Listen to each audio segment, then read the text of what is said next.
Dans une petite ville rurale américaine, David vit avec son père violent, William, mais sans sa mère, qui les a quittés quand il avait 5 ans.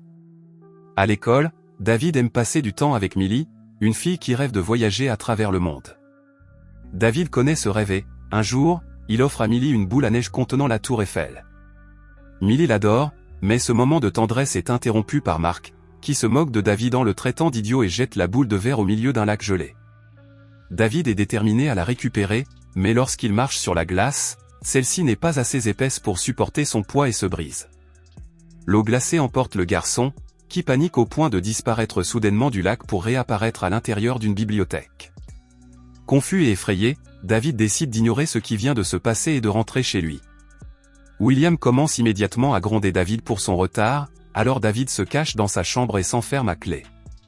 Furieux, William commence à pousser la porte et, alors qu'il s'apprête à faire irruption dans la pièce, David disparaît et réapparaît à nouveau dans la bibliothèque. Acceptant enfin d'avoir des super pouvoirs, David rentre chez lui, prend ses économies et s'enfuit pour commencer une nouvelle vie. Mais avant cela, il s'arrête chez Millie pour lui laisser le globe de neige, afin qu'elle sache qu'il est vivant et qu'il va bien.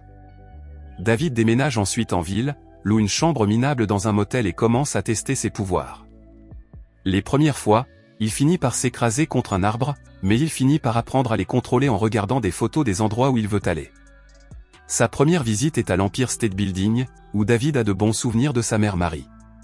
Quand il se sent prêt, David se rend dans une banque pour se faire une idée de l'intérieur et, le soir venu, il se téléporte dans la chambre forte pour voler tout l'argent. Pendant que David fait la fête dans sa petite chambre, la banque découvre le vol et Roland se présente en se faisant passer pour un agent de la NSA. Il a l'habitude de ce genre d'affaires et connaît l'existence des jumpers. Il est d'ailleurs certain que c'est l'un d'entre eux qui a commis le vol. 8 ans plus tard, David mène une vie fantastique. Il possède un luxueux appartement terrasse à New York rempli d'objets coûteux et maîtrise tellement ses pouvoirs qu'il ne les utilise que pour se rendre à la cuisine. Ses murs sont couverts d'images de monuments qui lui permettent de se téléporter facilement n'importe où dans le monde pour passer la journée, comme faire un pique-nique au sommet du Sphinx. Un soir, il se rend à Londres et entre dans un pub, où il se téléporte au bar pour draguer une fille. Cette imprudence est remarquée par Griffin, mais David ne s'en aperçoit pas et part avec la fille. Pendant ce temps, un jumper se téléporte au milieu d'une jungle tropicale, pour se retrouver piégé dans un réseau de fils électrifiés qui l'empêche de se téléporter à nouveau. Ce piège a été préparé par Roland et ses hommes, qui se font appeler les paladins et traquent les jumpers parce qu'ils les considèrent comme une abomination. Roland tue le garçon sans hésiter, puis reçoit un appel concernant leur prochaine piste. Quelques instants plus tard, David retourne à son appartement et trouve Roland, qui a emporté